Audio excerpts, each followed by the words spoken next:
Baik, selamat sore. Sore Mbak. Perkenalkan saya Nurul dari petugas psikologi forensik. Nah, apa benar saya dengan saudara Ferry? Benar Mbak. Oke, jadi mungkin saudara sudah tahu keberadaan saudara saat ini di depan saya dikarenakan adanya laporan dari istri Anda yang bernama Vena Melinda.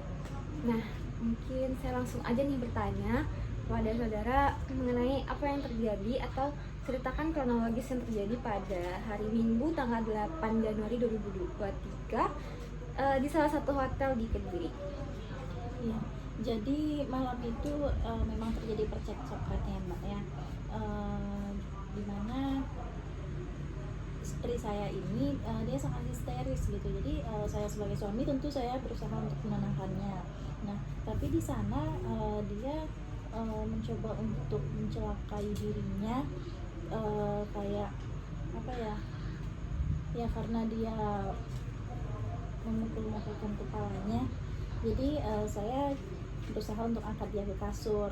Nah, kemudian juga saat setelah itu dia memajukan mukanya ke saya sambil mengumpat kata-kata gitu. Nah, kemudian kalau terkait foto atau video yang beredar itu nggak benar sih Mbak. Oke, baik. Jadi dari saudara menganggap apa yang tersebar saat ini itu tidak benar.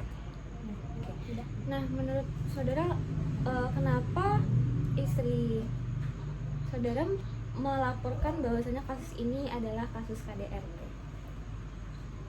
Kalau dari saya sendiri tentu nggak bisa berkomentar lebih ya Mbak ya, karena bagi saya itu aib keluarga sih Mbak.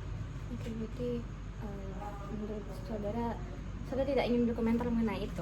Ya. Mungkin pada malam sebelum kejadian, nah apa yang terjadi di malam itu mungkin boleh diceritakan? Ya, jadi malam itu kan kami baru sampai di hotel, keadaannya kami sangat lelah. Nah, di malam itu saya ingin menghabiskan waktu dengan istri saya, namun karena kondisi dia yang lelah ya, jadi enggak jadi. Oke, baik. Jadi menurut laporan yang diterima dan ya mungkin saudara juga tahu informasi yang tersebar itu istri saudara Mbak Vena itu hidungnya berdarah gitu, mengucur. Dan menurut saudara kira-kira itu apakah benar diakibatkan oleh tindakan saudara yang menekan dahi saudara ke hidung Mbak Vena? Ya, tentu itu nggak benar ya Mbak ya. Istri saya itu dia melukai dirinya sendiri. Seperti yang saya katakan tadi, dia histeris, jadi saya berusaha menenangkannya. Saya letakkan dia di kasur, kemudian dia malah mengumpat dan kemudian menuduh saya mematahkan hidungnya. Oke, baik. Nah, menurut saudara dari kejadian yang terjadi, apa yang Anda pikirkan tentang korban dan apa yang terjadi setelah apa kejadian setelah hidung istri saudara itu mengeluarkan darah? Ya, saya pikir itu mungkin karena kelelahan ya Mbak ya. Dan setelah itu pun kita juga baik-baik aja kok. Oke, jadi tidak ada hal lain yang terjadi setelah itu? Tidak. Oke, baik. Kita lanjutkan. Ketika saudara melakukan tindakan tersebut sebagaimana yang dilaporkan oleh istri saudara, apakah saudara tahu jika tindakan tersebut akan terkena suatu pasal gitu yang akan menjerat saudara jika saudara melakukan hal tersebut? Jika memang saya melakukannya tentu ada pasal yang akan menjerat saya, tapi kenyataannya saya tidak melakukan hal itu. Oke, berarti saudara tetap mengatakan saudara tidak melakukannya. Oke, baik. Pada malam kejadian tersebut siapa yang berada di lokasi atau TKP? Ya, karena kami sedang menginap di salah satu kamar hotel Mbak ya, tentu di dalam kamar itu hanya ada kami berdua, tidak ada orang lain. Oke, baik. Berarti malam itu hanya saudara dan istri saudara? Iya. Oke. Karena laporannya itu adalah tindakan KDRT, apakah saudara tahu bahwasanya KDRT itu bisa menghilangkan nyawa seseorang? Kalau agresif kalau dilakukan secara memang benar-benar brutal, tentu akan mengakibatkan korban jiwa begitu kan ya. Tapi ya namanya kematian tetap berada di tangan Tuhan.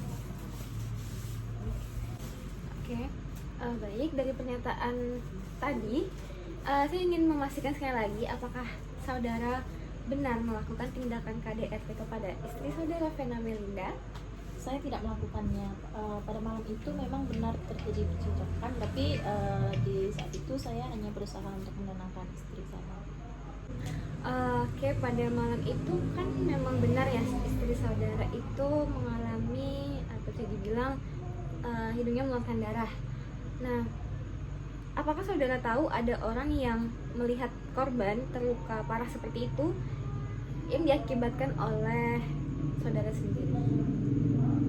Apakah perlakuannya begitu, Pak? Karena saat percekcokan itu justru dia sendiri yang melukai dirinya. Oke, baik, terakhir apa yang ingin saudara katakan kepada keluarga korban? Yang jelas itu juga keluarga dari istri saudara gitu ya, atas kasus yang sedang terjadi saat ini.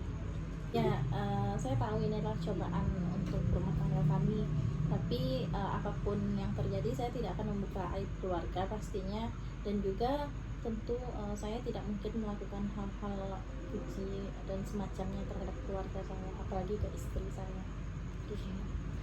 Oke, baik, terima kasih saudara Ferry atas waktunya hari ini. Terima kasih sudah menjawab pertanyaan yang saya berikan. Semoga kasus ini cepat diselesaikan dan menemukan titik terang di antara kedua belah pihak. Jadi terima kasih, selamat sore.